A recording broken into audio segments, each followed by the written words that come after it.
Hey, welcome to Pory. In this video, I'm going to help you create your first site in under 10 minutes. Let's start by clicking on Create Site. This will show you 6 options, but don't worry, you can change this at any time in the editor. Go ahead and select Next and give your site a name.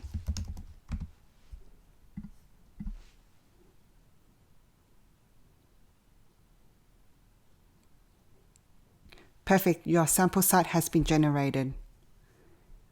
Now let's go ahead and set up your Airtable. Select Set up Airtable. This will give you 2 options. The first option is you have your own base, and the second option is you don't have your own base, so we're going to copy the template into your Airtable workspace. For this walkthrough, we're going to copy the template into our Airtable account. Select Copy Template. This will open up your Airtable account and ask you which workspace to add the template to. I'm going to add this to my first workspace. Let's take a look at what we just copied. In the site content table has all the data that we saw in the sample site. In the filters table, we have all the options for each filter. We'll go over that in a separate video. Let's head back over to Pory and select Next. Now let's connect this site with the base that we've just copied. Here is a list of all our Airtable base. Here is the one that we've copied, Pory Marketplace template. So let's go and select that. Next, it will ask you which table has all your data. For us, it's the site content table. And lastly, the filters table. So if you have one, select that as well and click Save. Awesome, that's it. Any data that we update now on Airtable will be automatically synced to our site. And if you click on it, all the data will also be shown. So you might be wondering how this is happening. Now, if you click on Map Fields, this is where all the magic happens. So on the left is a selection of all the different fields that you can update on the template. For example, title. If you select the drop-down box, you can see all the fields in your Airtable. So if you want to use something like subtitle, you can, and you can see that this will now be displayed. We also have a detailed view. This is when a user clicks on the record. As you saw before, a modal appeared. You can also go ahead and change anything that you like using the fields on the left.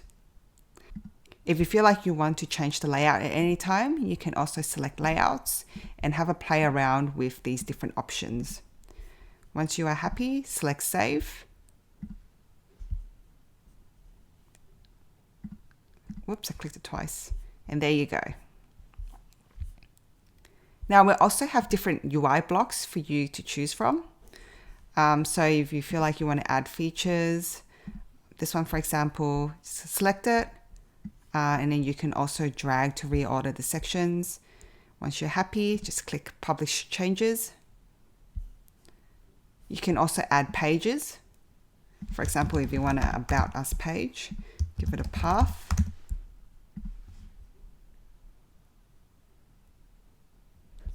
Go ahead and add some content. So maybe I'll add this and then might add in some information, drag underneath, hit Publish Page. Let's also add in some navigation links by selecting Edit Header. So as you can see over here, you can add in the page that we just created, which was /About Us. Give it this, About Us. Let's leave everything as is, hit Save. You can see now we have a link called About Us. Updating the content is also very straightforward. Just hover over the content, select Edit Block, and this panel will come up with different options for you to play around with. I'm just going to go back to the home page where the data list is. And you may have noticed that there is a search and a drop-down filter.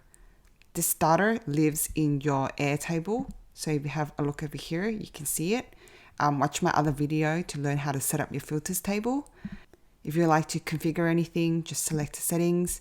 And these will give you options to play around with filters, search, and content. I'll leave that to you guys.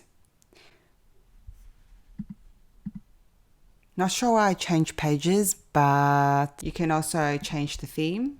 So you can give an accent color, maybe change the fonts, but I'll leave it to you. Also add in integrations like analytics. Maybe you want to add Google Analytics, payments, live chat, or even custom code if something is not available here. And then once you're ready, just select View Site and give your site a domain.